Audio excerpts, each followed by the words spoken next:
Warning. This program contains coarse humor and a sense of language that some people might not share.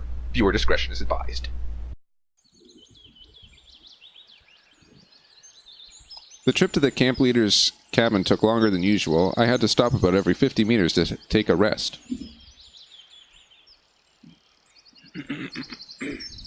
Once I finally made it, I put the baskets on the ground and sat in the deck chair with difficulty.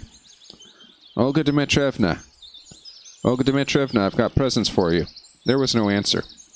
I barely managed to get up and enter the cabin. There was nobody there. If you don't need them, it's up to you.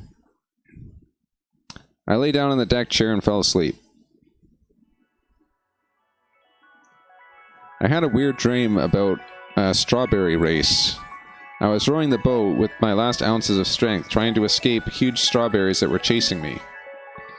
My hands were failing, and I could barely see anything because the sweat covered my face. Blood was hammering in my temples, but the strawberries were getting closer. They were baring their teeth at me. But wait, strawberries with teeth? Salmon! Salmon! I woke up. Olga Dmitrievna was standing beside me, shaking my shoulder. I see you got a rich harvest, didn't you?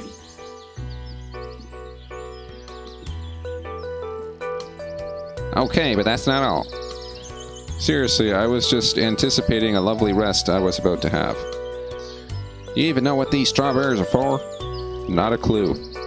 What an honest confession. We'll make a cake out of them. I see.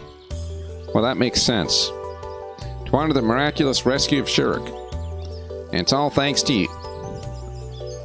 Well, it was clear that getting the strawberries wasn't the last thing left to do. And why, please tell me, if I'm such a hero, why do I have to organize a celebration in my name all by myself? Well, I guess. So, I have an important task for you. We're missing yeast, flour, and sugar. And I'll need them all in the canteen before dinner. And those who make cake can't deal with it on their own somehow. I asked pitifully. Of course they can. All of them are busy. And you're the only one with the whole camp who has nothing to do. While her words were particularly true, that it didn't make it any easier for me now. Moreover, those words felt like a bullet to my head. So write it down. You'll get yeast in the infirmary, flour in the library, sugar at the clubhouse. Wait a...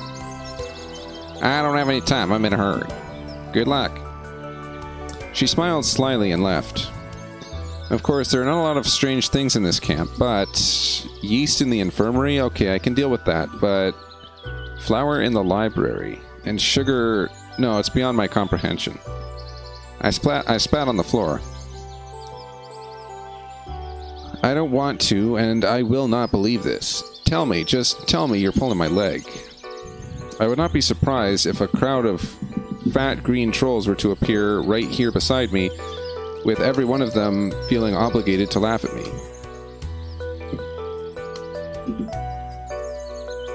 So maybe to hell with this cake?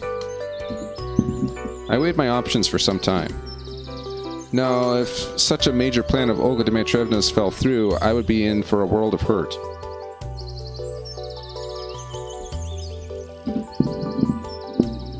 And it would complicate both my life in the camp and my search of answers, which I've stopped for quite a while. It seems I have no choice. Alright, so we're up here. This is the kitchen. I think it makes the most sense if we go the furthest distance first, because that allows the resting of the arms. Sort of. So yeah, basically we'll go to the clubhouse because that allows us to rest our arms for the longest distance, basically. We can just wander around. That way we should have the strength left, right? And then we only have to, like, drag it over to here, I think. It feels like I've gone through more things today than all the previous days combined. Thus, approaching the clubhouse, I had even forgotten to think about how awkward it must be to look for sugar there. Shurik and Electronic were enthusiastically building something. I wonder what they're going to do with that. They were so busy they didn't even notice me. I looked closely. It was some kind of robot, or at least the body of one. Moreover, it was female and had animal ears. I didn't want to make up theories about purpose of such a device or luminaries of Camp Cybernetics. Even though the design looked practically workable, I had my doubts about whether this robot would be able to conquer the Earth, or at least being able to do anything on its own power. But they seemed to be enjoying the process more than the end result itself. And that was something we shared, even though I didn't want to admit it. On the other hand, they weren't afraid of possible failure, criticism, or jokes. They were working towards their goal without paying any attention to others, who would call it unrealistic or even absurd. Oh, it looks like I'm truly comparing, then, to luminaries of the sciences. Hey guys, I greeted them uncertainly. Oh, Semyon, come in. We are always glad to see you. I was actually already inside. You know, sorry about what happened yesterday.